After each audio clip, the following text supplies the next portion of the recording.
Ci sono cose che capisci col tempo, con le ore passate sul set o in sella, perché è come se ci fosse lo stesso tipo di soglia. Nel cinema c'è l'azione, cioè senti proprio che succede qualcosa di netto. Prima capita di tutto, gente che corre, luci, ansie, 1000 microproblemi. E poi, all'improvviso, il rumore di fondo sparisce, come se il mondo rimanesse chiuso fuori. E in moto è uguale. Sei dentro ad una bolla tutta tua. Magari prima avevi anche dei pensieri, magari eri stanco, magari avevi la giornata addosso. Poi giri la chiave, accendi il motore, abbassi la visiera e tutta quella roba lì all'improvviso resta fuori. Perché è come se ti dicessi: ok, da questo momento in poi esiste solo il qui e ora. Stefano Accorsi per Ducati. Serve essere in contatto con se stessi quando si recita, in contatto anche con la moto quando si guida. E poi ci sono poche cose che ti fanno sentire così libero come andare in moto o come recitare anche.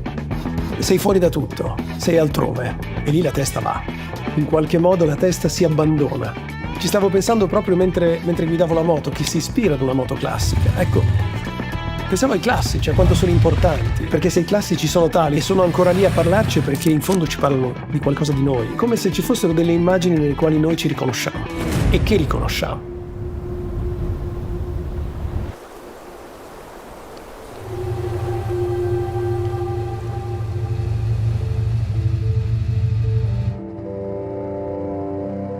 Un grande regista diceva che l'attore, quando entra in scena, viene sempre da molto lontano.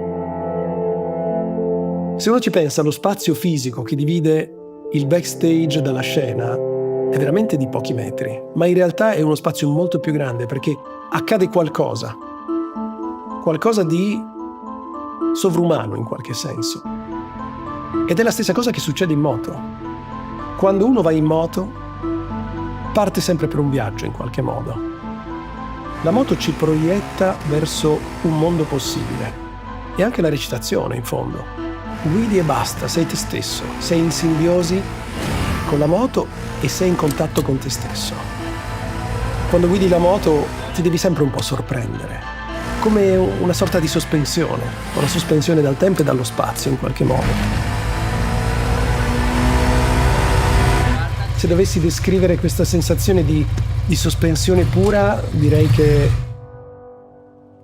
è come trovarsi in un pezzo di eternità.